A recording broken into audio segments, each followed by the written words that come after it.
ಎಲ್ಲರಿಗೂ ನಮಸ್ಕಾರ. ಅಭ್ಯಾಸ ಪುಸ್ತಕದ ನೀರು ಥೀಮ್ನ ಪಾರ್ಟ್ 1 ವಿಡಿಯೋದಲ್ಲಿ ಕೆಲವು ಪ್ರಶ್ನೆಗಳ ಕುರಿತು ಚರ್ಚಿಸಿದ್ದೆವು. ಈಗ ಇದೇ ಥೀಮ್ನ ಮತ್ತಷ್ಟು ಪ್ರಶ್ನೆಗಳನ್ನು ಹೇಗೆ ಉತ್ತರಿಸುವಾಗ ಗಮನ ಹರಿಸಬೇಕಾದ ಅಂಶಗಳು ಯಾವುವು ಮತ್ತು ಆ ಪ್ರಶ್ನೆಗಳನ್ನು ಉತ್ತರಿಸಲು ವಿದ್ಯಾರ್ಥಿಗಳಲ್ಲಿ ಯಾವ ಕೌಶಲ್ಯಗಳನ್ನು ವೃದ್ಧಿಸಬೇಕು ಎಂಬುದನ್ನು ಚರ್ಚಿಸೋಣ. ಈ ಥೀಮ್ 4ನೇ ತರಗತಿಯಲ್ಲಿರುವ ಹನಿಗೂಡಿದರೆ ಮತ್ತು ಜಲಮಾಲಿನ್ಯ ಅಧ್ಯಾಯಗಳು ಮತ್ತು 5ನೇ ತರಗತಿಯಲ್ಲಿರುವ ನೀರು ಅಧ್ಯಾಯವನ್ನು ಒಳಗೊಂಡಿರುತ್ತದೆ. ಈ ಥೀಮ್ಗೆ ಪರಿಗಣಿಸಲಾಗುವ 3ನೇ ತರಗತಿಯ ಕಲಿಕಾಫಲಗಳು ಹೀಗಿವೆ. ಅದೇ ರೀತಿ 4ನೇ ಮತ್ತು 5ನೇ ತರಗತಿಯ ಕಲಿಕಾಫಲಗಳನ್ನು ಸಹ ಇಲ್ಲಿ ನೋಡಬಹುದು.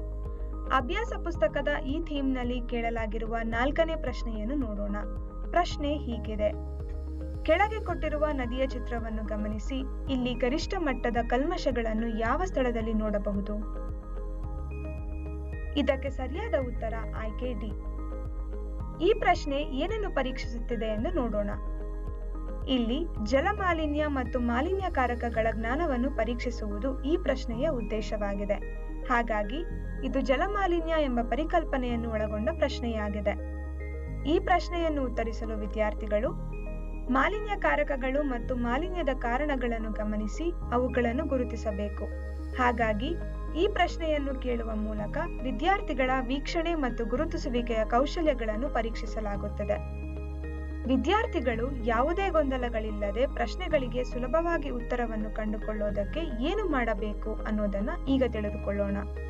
ಇಲ್ಲಿ ನಾವು ವಿದ್ಯಾರ್ಥಿಗಳು ಪಾಲಿಸಬಹುದಾದ ಕೆಲವು ಹಂತಗಳನ್ನು ನೋಡೋಣ. ಮೊದಲಿಗೆ ವಿದ್ಯಾರ್ಥಿಗಳು ಕೊಟ್ಟಿರುವ ಚಿತ್ರವನ್ನು ಸರಿಯಾಗಿ ಗಮನಿಸಿ ನದಿಯಲ್ಲಿನ ಎ, ಬಿ, ಸಿ ಮತ್ತು ಡಿ ಎಂದು ಹೆಸರಿಸಲಾದ ಪ್ರತಿಯೊಂದು ಸ್ಥಳದಲ್ಲಿ ಗಮನಿಸಿದ ಅಂಶಗಳನ್ನು ಬರೆದುಕೊಳ್ಳಬೇಕು. ಈಗ ಪ್ರತಿ ಸ್ಥಳಗಳಲ್ಲಿ ಮಾನವನ ಚಟುವಟಿಕೆಗಳ ಪರಿಣಾಮವನ್ನು ಗುರುತಿಸಬೇಕು. ನಂತರ ಜಲಮಾಲಿನ್ಯದ ಮೂಲಗಳು ಮತ್ತು ಮಾನವ ಜೀವನದ ಮೇಲೆ ಅವುಗಳ ಪರಿಣಾಮಗಳನ್ನು ನಿರ್ಣಯಿಸಬೇಕು. ಪ್ರತಿ ಹಂತದಲ್ಲಿ ನದಿಗೆ ಸೇರಲಾದ ಕಲ್ಮಶಗಳ ಪ್ರಮಾಣ ಹೇಗೆ ಹೆಚ್ಚುತ್ತಿದೆ ಎಂಬುದನ್ನು ಸೂಕ್ಷ್ಮವಾಗಿ ಗಮನಿಸಿ ಪರೀಕ್ಷಿಸಬೇಕು. ನಂತರ ಚಿತ್ರದ ಯಾವ ಸ್ಥಳದಲ್ಲಿ ಗರಿಷ್ಠ ಪ್ರಮಾಣದ ಕಲ್ಮಶಗಳನ್ನು ಕಾಣಬಹುದೆಂದು ನಿರ್ಧರಿಸಿ ನೀಡಿರುವ ಆಯ್ಕೆಗಳಿಂದ ಸರಿಯಾದ ಉತ್ತರವನ್ನು ಆರಿಸಿ ಗುರುತು ಮಾಡಬೇಕು.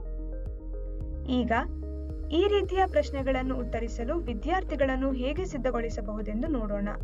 ವಿದ್ಯಾರ್ಥಿಗಳಿಗೆ ನದಿಯ ದಡದಲ್ಲಿ ಅವರ ದೈನಂದಿನ ಚಟುವಟಿಕೆಗಳನ್ನು ನೆನಪಿಸಿಕೊಳ್ಳಲು ಪ್ರೇರೇಪಿಸಿ. ನಂತರ ಈ ಚಟುವಟಿಕೆಗಳನ್ನು ನಿರ್ವಹಿಸಲು ಅವರು ಏನೆಲ್ಲ ಬಳಸುತ್ತಾರೆ ಎಂಬುದನ್ನು ಆಲೋಚಿಸಿ ಅವುಗಳಲ್ಲಿನ ಮಾಲಿನ್ಯಕಾರಕಗಳನ್ನು ಗುರುತಿಸಲು ವಿದ್ಯಾರ್ಥಿಗಳಿಗೆ ಮಾರ್ಗದರ್ಶನ ನೀಡಿ. ಈಗ ಈ ಚಟುವಟಿಕೆಗಳಿಂದ ಉಂಟಾಗುವ ಪರಿಣಾಮಗಳನ್ನು ಕಂಡುಹಿಡಿಯಲು ವಿದ್ಯಾರ್ಥಿಗಳನ್ನು ಪ್ರೇರೇಪಿಸಿ. ನಂತರ ವಿದ್ಯಾರ್ಥಿಗಳಿಗೆ ಅತಿ ಹೆಚ್ಚು ಕಲ್ಮಶಗಳನ್ನು ಹೊಂದಿರುವ ಸ್ಥಳವನ್ನು ಸರಿಯಾಗಿ ಸೂಚಿಸುವ ಆಯ್ಕೆಯನ್ನು ಗುರುತಿಸಲು ಸೂಚನೆಗಳನ್ನು ನೀಡಿ. ಈ ರೀತಿಯ ಇನ್ನೂ ಹೆಚ್ಚು ಪ್ರಶ್ನೆಗಳನ್ನು ಉತ್ತರಿಸುವಂತೆ ವಿದ್ಯಾರ್ಥಿಗಳನ್ನು ಸಿದ್ಧಗೊಳಿಸಲು ಅವರನ್ನು ಗುಂಪು ಚರ್ಚೆಗಳಲ್ಲಿ ತೊಡಗಿಸಿ ಮಾಲಿನ್ಯಕಾರಕಗಳನ್ನು ಗುರುತಿಸಲು ಸಹಾಯ ಮಾಡುವ ಯೋಜನೆಗಳನ್ನು ಮಾಡುವಂತೆ ಪ್ರೇರೇಪಿಸಿ. ಈಗ ಅಭ್ಯಾಸ ಪುಸ್ತಕದ ಈ ಥೀಮ್ನಲ್ಲಿ ಕೇಳಲಾಗಿರುವ 8ನೇ ಪ್ರಶ್ನೆಯನ್ನು ನೋಡೋಣ. ಪ್ರಶ್ನೆ ಹೀಗಿದೆ: ಅರ್ಜುನ್ ಮತ್ತು ಆತನ ಸಹೋದರ ಸಮುದ್ರ ತೀರಕ್ಕೆ ಹೋಗಿದ್ದರು. ಅಲ್ಲಿ ಅವರು ಬಹಳಷ್ಟು ಪ್ಲಾಸ್ಟಿಕ್ ಬಾಟಲಿಗಳು, ಚೀಲಗಳು ಮತ್ತು ತ್ಯಾಜ್ಯವು ನೀರಿನಲ್ಲಿ ತೇಲುತ್ತಿರುವುದನ್ನು ಗಮನಿಸಿದರು. ಯಾವೆಲ್ಲ ಜೀವಿಗಳು ಇದರಿಂದ ಬಾಧಿತವಾಗುತ್ತವೆ ಎಂದು ಅರ್ಜುನನಿಗೆ ತಿಳಿದುಕೊಳ್ಳಬೇಕೆನಿಸಿತು. ನಿಮ್ಮ ಪ್ರಕಾರ ಸೂಕ್ತವಾದ ಆಯ್ಕೆಯನ್ನು ಆರಿಸಿ. ಇದಕ್ಕೆ ಸರಿಯಾದ ಉತ್ತರ ಆಯ್ಕೆ ಎ.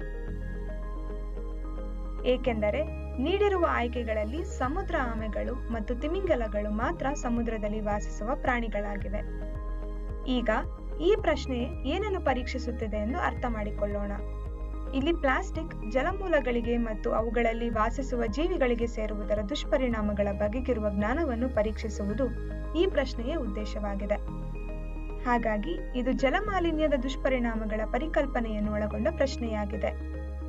ಈ ಪ್ರಶ್ನೆಯನ್ನು ಉತ್ತರಿಸಲು ವಿದ್ಯಾರ್ಥಿಗಳು ಜಲಮಾಲಿನ್ಯದಿಂದಾಗಿ ಪ್ರಭಾವಿತವಾಗಿರುವ ಪ್ರಾಣಿಗಳನ್ನು ಗುರುತಿಸಬೇಕು. ಹಾಗಾಗಿ ಈ ಪ್ರಶ್ನೆಯನ್ನು ಕೇಳುವ ಮೂಲಕ ವಿದ್ಯಾರ್ಥಿಗಳ ಗುರುತಿಸುವಿಕೆಯ ಕೌಶಲ್ಯಗಳನ್ನು ಪರೀಕ್ಷಿಸಲಾಗುತ್ತದೆ.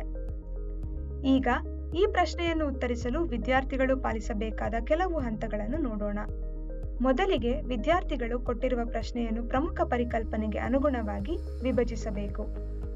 ಈ ಪ್ರಶ್ನೆಯಲ್ಲಿ ವಿದ್ಯಾರ್ಥಿಗಳು ಜಲಮಾಲಿನ್ಯದಿಂದ ಜಲಮೂಲಗಳಲ್ಲಿ ವಾಸಿಸುವ ಪ್ರಾಣಿಗಳ ಮೇಲೆ ಉಂಟಾಗುವ ಪರಿಣಾಮಗಳು ಎಂಬ ಪ್ರಮುಖ ಅಂಶವನ್ನು ಗುರುತಿಸಬೇಕು.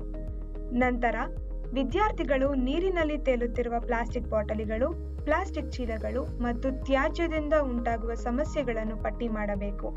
ಈಗ ವಿದ್ಯಾರ್ಥಿಗಳು ನೀಡಿರುವ ಆಯ್ಕೆಗಳಲ್ಲಿನ ಪ್ರಾಣಿಗಳನ್ನು ಅವುಗಳ ಆವಾಸಗಳಿಗೆ ಅನುಗುಣವಾಗಿ ವರ್ಗೀಕರಿಸಬೇಕು. ಈ ಪ್ರಶ್ನೆಯಲ್ಲಿ ಸಮುದ್ರದಲ್ಲಿ ಉಂಟಾಗುತ್ತಿರುವ ಮಾಲಿನ್ಯದ ಕುರಿತು ಕೇಳಿರುವುದರಿಂದ ಸಮುದ್ರದಲ್ಲಿ ವಾಸಿಸುವ ಪ್ರಾಣಿಗಳನ್ನು ಗುರುತಿಸಬೇಕು. ಈಗ ಸಮುದ್ರ ಅಥವಾ ಕರಾವಳಿ ಪ್ರದೇಶಗಳಲ್ಲಿ ಸಾಮಾನ್ಯವಾಗಿ ಕಂಡುಬರುವ ಪ್ರಾಣಿಗಳನ್ನು ಒಳಗೊಂಡಿರುವ ಸರಿಯಾದ ಆಯ್ಕೆಯನ್ನು ಆರಿಸಬೇಕು. ಈಗ ಈ ರೀತಿಯ ಪ್ರಶ್ನೆಗಳನ್ನು ಉತ್ತರಿಸಲು ವಿದ್ಯಾರ್ಥಿಗಳನ್ನು ಹೇಗೆ ಸಿದ್ಧಗೊಳಿಸಬಹುದೆಂದು ನೋಡೋಣ. ಮೊದಲಿಗೆ ವಿವಿಧ ಆವಾಸಗಳನ್ನು ಗುರುತಿಸಲು ವಿದ್ಯಾರ್ಥಿಗಳನ್ನು ಪ್ರೇರೇಪಿಸಿ. ಹಾಗೆ ಬೇರೆ ಬೇರೆ ಪರಿಸರ ವ್ಯವಸ್ಥೆಗಳಲ್ಲಿ ವಾಸಿಸುವ ಪ್ರಾಣಿಗಳ ನಡುವಿನ ವ್ಯತ್ಯಾಸವನ್ನು ಗುರುತಿಸಲು ವಿದ್ಯಾರ್ಥಿಗಳಿಗೆ ಮಾರ್ಗದರ್ಶನ ನೀಡಿ. ಈಗ ಜಲಮಾಲಿನ್ಯದ ದುಷ್ಪರಿಣಾಮಗಳನ್ನು ಕಂಡುಹಿಡಿಯಲು ವಿದ್ಯಾರ್ಥಿಗಳನ್ನು ಪ್ರೇರೇಪಿಸಿ. ಜಲಮಾಲಿನ್ಯದಿಂದಾಗಿ ತೊಂದರೆಗೊಳಗಾಗುವ ಪ್ರಾಣಿಗಳನ್ನು ಊಹಿಸಲು ಹೇಳಿ. ಈ ರೀತಿಯ ಹೆಚ್ಚು ಪ್ರಶ್ನೆಗಳನ್ನು ಉತ್ತರಿಸುವಂತೆ ವಿದ್ಯಾರ್ಥಿಗಳನ್ನು ಸಿದ್ಧಗೊಳಿಸಲು ವಿವಿಧ ಪರಿಸರ ವ್ಯವಸ್ಥೆಗಳು ಮತ್ತು ಆ ವ್ಯವಸ್ಥೆಯಲ್ಲಿ ಮಾಲಿನ್ಯದ ದುಷ್ಪರಿಣಾಮಗಳ ಕುರಿತು ಯೋಜನೆಗಳನ್ನು ನಿರ್ವಹಿಸುವಂತೆ ಪ್ರೇರೇಪಿಸಿ. ಈ ಥೀಮ್ಗೆ ಸಂಬಂಧಿಸಿದಂತೆ ಈ ರೀತಿಯ ಹಲವಾರು ಪ್ರಶ್ನೆಗಳನ್ನು ಅಭ್ಯಾಸ ಪುಸ್ತಕದಲ್ಲಿ ನೀಡಲಾಗಿದೆ. ಈ ಪ್ರಶ್ನೆಗಳ ಕುರಿತು ಯಾವುದೇ ಸಂದೇಹಗಳಿದ್ದಲ್ಲಿ ಟೀಚೋಪಿಯಾ ಆಪ್ನಲ್ಲಿ ಅಪ್ಲೋಡ್ ಮಾಡಲಾಗಿರುವ ಸೊಲ್ಯೂಷನ್ ಡಾಕ್ಯುಮೆಂಟ್ ಅನ್ನು ಉಪಯೋಗಿಸಬಹುದು. ಹಾಗೆ ಈ ರೀತಿಯ ಹಾಟ್ಸ್ ಪ್ರಶ್ನೆಗಳನ್ನು ಉತ್ತರಿಸುವಂತೆ ವಿದ್ಯಾರ್ಥಿಗಳನ್ನು ಸಿದ್ಧಗೊಳಿಸುವುದಕ್ಕೆ ಸಹಾಯವಾಗುವ ಹಲವಾರು ಚಟುವಟಿಕೆಗಳನ್ನು ಒಳಗೊಂಡಿರುವ ಅಭ್ಯಾಸ ಹಾಳೆಗಳು, ಪಾಠ ಯೋಜನೆಗಳು, ಯೋಜನೆ ಆಧಾರಿತ ಕಲಿಕೆಯ ಮಾಡ್ಯೂಲ್ಗಳು ಮತ್ತು ವಿಡಿಯೋಗಳನ್ನು ಸಹ ಟೀಚೋಪಿಯಾ ಆಪ್ನಲ್ಲಿ ಅಪ್ಲೋಡ್ ಮಾಡಲಾಗಿದೆ. ಟೀಚೋಪಿಯಾ ಆಪ್ನ ಲಿಂಕ್ ಅನ್ನು ಈ ವಿಡಿಯೋ ಡಿಸ್ಕ್ರಿಪ್ಷನ್ನಲ್ಲಿ ನೀಡಲಾಗಿದೆ. ಈ ಎಲ್ಲಾ ಸಂಪನ್ಮೂಲಗಳು ವಿದ್ಯಾರ್ಥಿಗಳನ್ನು ಹಾಟ್ಸ್ ಪ್ರಶ್ನೆಗಳನ್ನು ಉತ್ತರಿಸುವಂತೆ ಸಿದ್ಧಗೊಳಿಸಲು ಸಹಾಯವಾಗುತ್ತವೆ ಎಂದು ಆಶಿಸುತ್ತೇವೆ. ಧನ್ಯವಾದಗಳು.